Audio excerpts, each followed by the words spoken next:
Thank you, guys. If you trust someone, you can do things that seemed impossible. So I mentioned that I'm teaching math to fifth graders. It's the youngest grade that I've ever taught before, and I really like it because I get to be a little bit more fatherly. But there's things that come up with fifth graders that I did not realize until this year. Like, one thing that happens with fifth graders is their teeth fall out.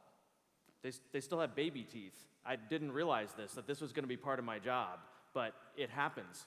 So one day, this little boy named Eduardo comes up to my desk, and Eduardo is a great kid. He's got like the classic bowl cut, big glasses, weighs like 50 pounds with rocks in his pockets, and he's always reading books. He always has a book with him, and I'm a math teacher, so I have to keep asking him to put his books away, which just feels wrong in school to be like, dude, stop reading books.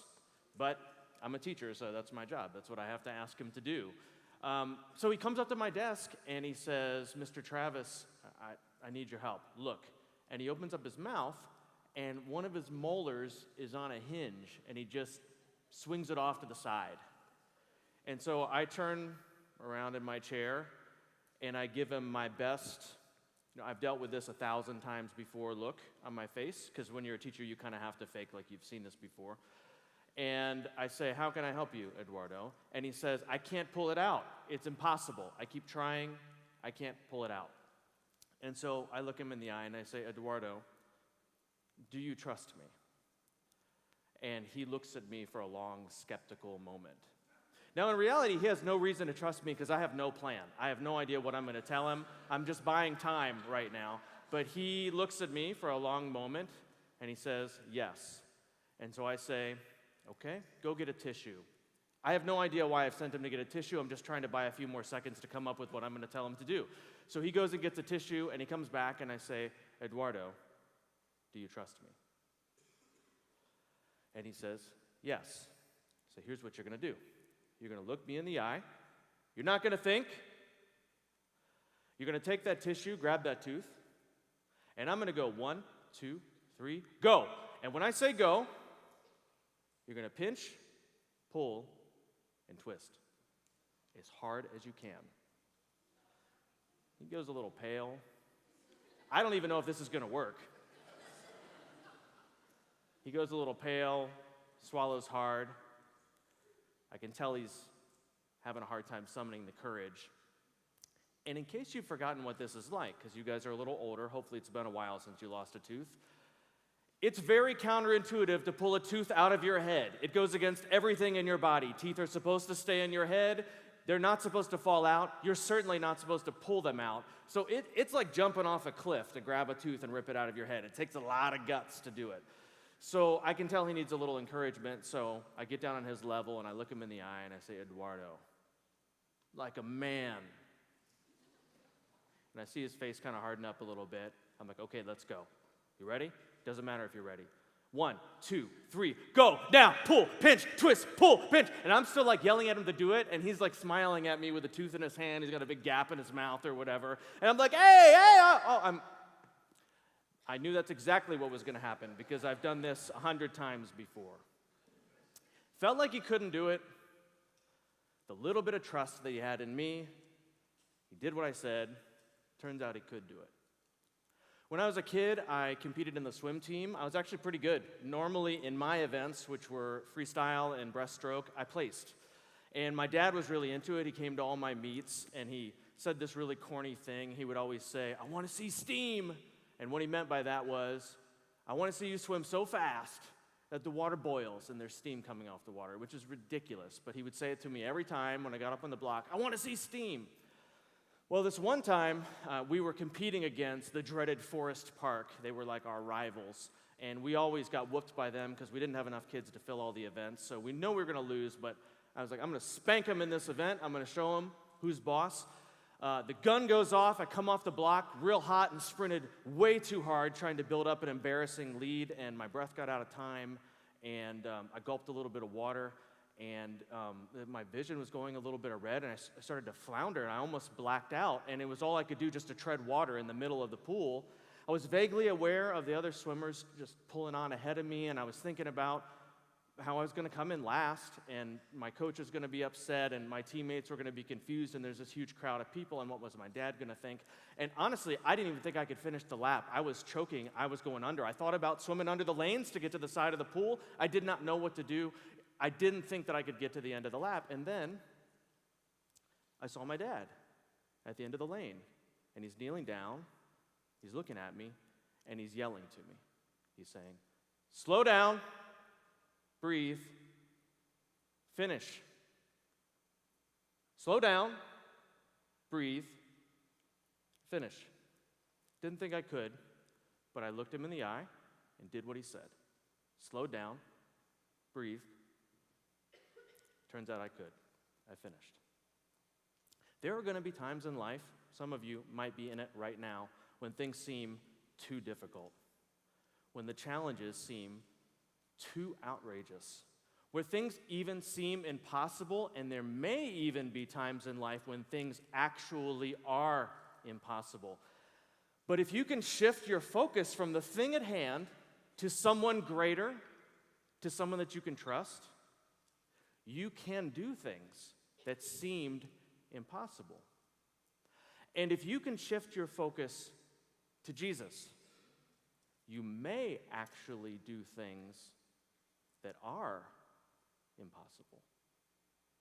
Now, I'm talking about the real Jesus here. I'm not necessarily talking about the Jesus that comes into your mind when you hear the word Jesus, and I'm not necessarily talking about Jesus as he has been represented to you by people around you or church or well-intentioned friends.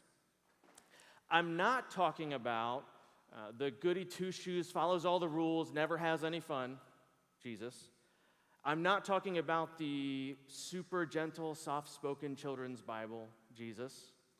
I'm not talking about the uber intense, never blinks, takes himself way too seriously Jesus. I'm not talking about the super chill, easygoing surfer dude Jesus. I'm not talking about the ancient Yoda, legs crossed, quoting fortune cookies Jesus. I'm talking about the real Jesus who is here right now in this room, whether you believe in him or not.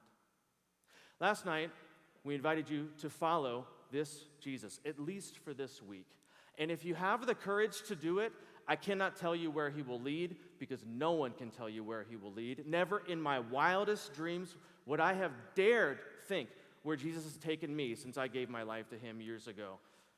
But what I can tell you is that if you follow Jesus, you will gradually see him more clearly. You will gradually get to know what he's really like. Just little glimpses at first, but over time, as you become more able and as he makes you more able, you'll begin to understand his ways and what he's really like better and better. You won't always like it. There are times when it'll be so thrilling it seems too good to be true. You'll see Jesus as he really is, full of creative joy and goodwill, and your heart's going to beat a little faster. But there's going to be other times when you see his strangeness, his otherness, his holiness and separateness, and your blood will run cold. That is exactly what happened to his first followers one dark and stormy night on the Sea of Galilee in Matthew chapter 14, verse 22. It says, Jesus made his disciples get into the boat and go on ahead of him to the other side while he dismissed the crowd. Now, what has just happened here is Jesus has done this big miracle of feeding thousands of people with a couple of fish and a few loaves of bread, this massive miracle. There's a huge crowd of people, and he tells his disciples to get in the boat and cross the sea to the other side. He dismisses the crowd, and then he goes up on the mountainside to pray. In verse 23, after he had dismissed them, he went up on a mountainside by himself to pray. Later that night, he was there alone, and the boat was already a considerable distance from land, buffeted by the waves because the wind was against it. So Jesus is alone, talking to his Father on the mountain. His followers are in the boat crossing the Sea of Galilee, and the wind is against the boat. It's pitch black, and the wind has whipped the waves up into whitecaps, and they are smacking against the prow of the boat. Kind of a desperate situation. It says in verse 25, shortly before dawn. You probably heard the phrase, it's always darkest before the dawn. So the darkest point of the night, shortly before dawn, Jesus went out to them, walking on the lake. When the disciples saw him walking on the lake, they were terrified. "It's a ghost," they said, and cried out in fear. Imagine Jesus appeared right now out of thin air and came floating over the crowd. Imagine that late at night tonight, you can't sleep, and you get up and go take a walk, and you decide to pray, and while your eyes are closed, you feel someone tap you on the shoulder, and you open your eyes, and Jesus is right there looking you in the eye. Imagine that you're driving down the highway at 75 miles an hour, and you look in the rearview mirror, and you see Jesus swooping towards you up out of the darkness. Imagine that you're on the top of the Empire State Building, and you look down over the side of the building, and you see Jesus walking up the side of the building, looking you right in the eye. Imagine that a storm rolls in, and the clouds go dark, and the lights are flickering on and off, and a fluorescent bulb pops, and sparks come raining down over the crowd, and Jesus appears on the stage and comes floating off over the crowd, looking at you right in the eye. They look out the boat in this storm, and they see Jesus walking on the lake, and they are terrified. It's a ghost. They cry out in fear, and Jesus says, "Take courage. It is I. Don't be afraid."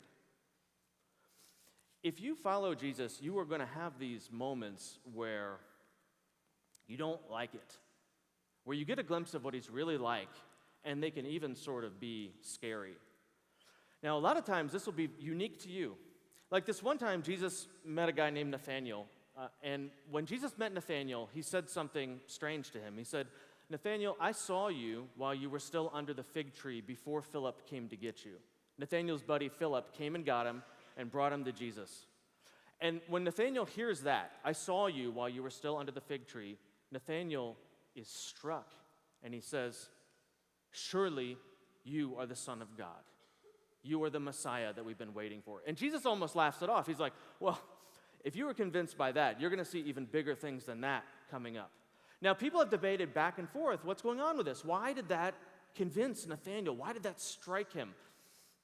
I think it's pretty simple. I think that before Philip came to find him, Nathaniel was alone, sitting underneath a fig tree, and I think he was praying. I think that he knew he was totally alone, and that there were only two people in all the universe that knew anything about that conversation, himself and God. And then his buddy comes and finds him and takes him to Jesus, and Jesus says, "I saw you while you were underneath the tree."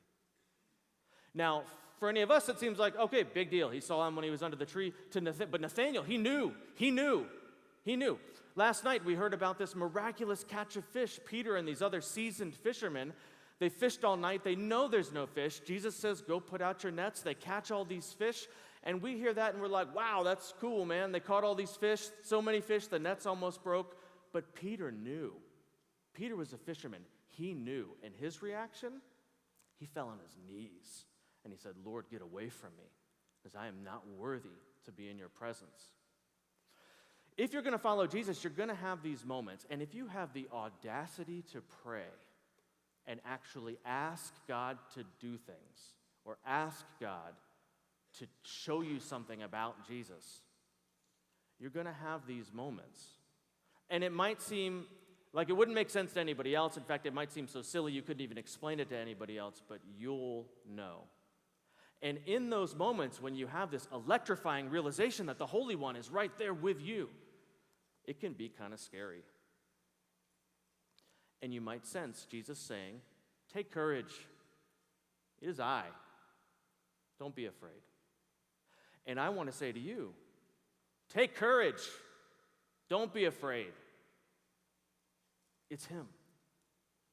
Because if you will, you might get to do something impossible. And now we come to Peter, the guy that we're following this whole week.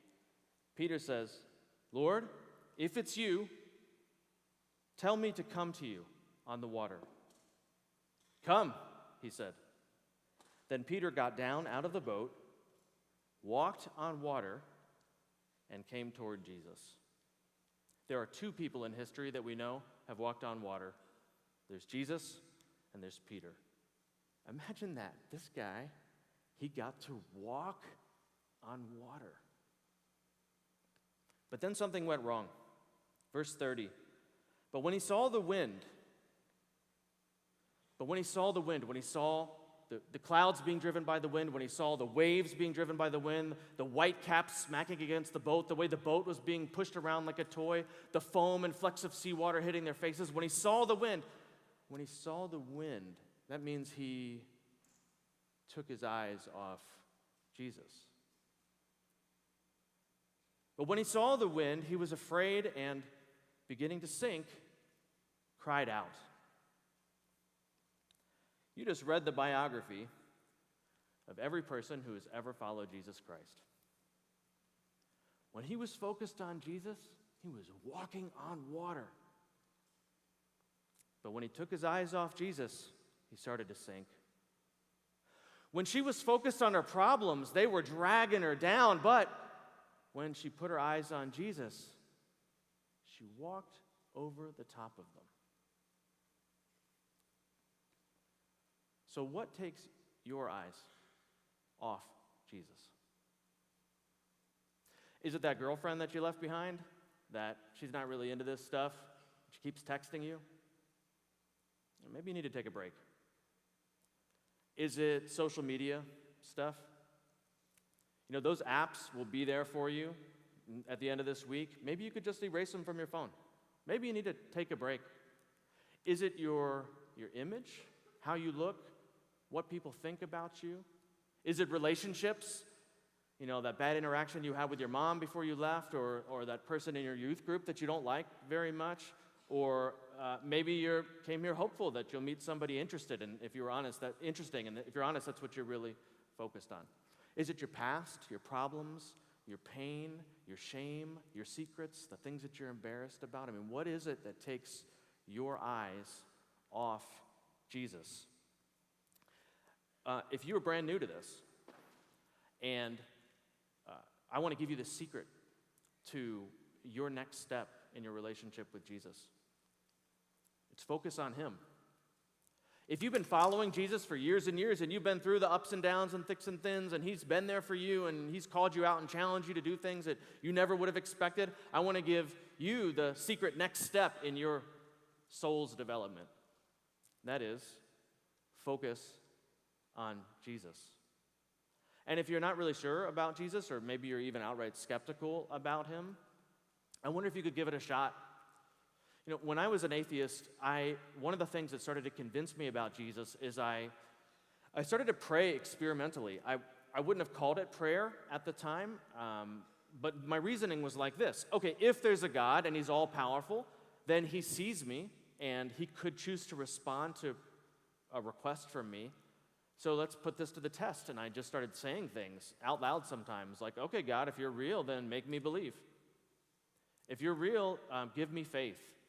And in particular, I think things started to get real for me when I started praying about Jesus, when I started saying, okay, if Jesus is really your representative or you or whatever, then prove that to me. And I watched. And maybe if you're in that spot, maybe you could do that. Maybe that's how you could focus on Jesus. And if you're sinking, if there's some heavy stuff in your life right now and you feel like you're just going under and it's all you can do to crawl up to the top to just get a breath of air, well, then maybe you could cry out to Jesus. Because that's what Peter did. When he saw the wind, he was afraid, and beginning to sink, he cried out, "Lord, save me!" Immediately, Jesus reached out his hand and caught him. Wow, you couldn't ask for a better prayer than that. But if you ever feel like you should pray and you don't know what to pray, that's a great one right there. Lord, save me. And immediately Jesus reached out and caught his hand. Verse 31, "You of little faith," Jesus said, "why did you doubt?" And when they climbed into the boat, the wind died down. And in that moment of stillness, Peter and the rest of the disciples, they saw him. They saw the real Jesus. They saw him as he really is. And they say, and those who were in the boat worshiped him, saying, "Truly, you are the Son of God." So here's what I'm wondering. Do you think you could focus on Jesus today? Whatever waves there are, whatever storm there is, whatever those things are that you're being tempted to be distracted by, could you put your eyes on Jesus today? And could you have an honest, straightforward conversation with him? Maybe in the encounter time right after this session. Could you be real with him and talk to him about what you really need? And if you have the courage to do it, ask him to reveal himself to you. Say to Jesus, I want to see you. And then watch. Ask, and you will receive. Seek, and you will find. Knock, and the door will be opened to you. Because everyone who asks receives. Those who seek find. And to those who knock, the door will be opened. According to our Lord Jesus Christ. Amen.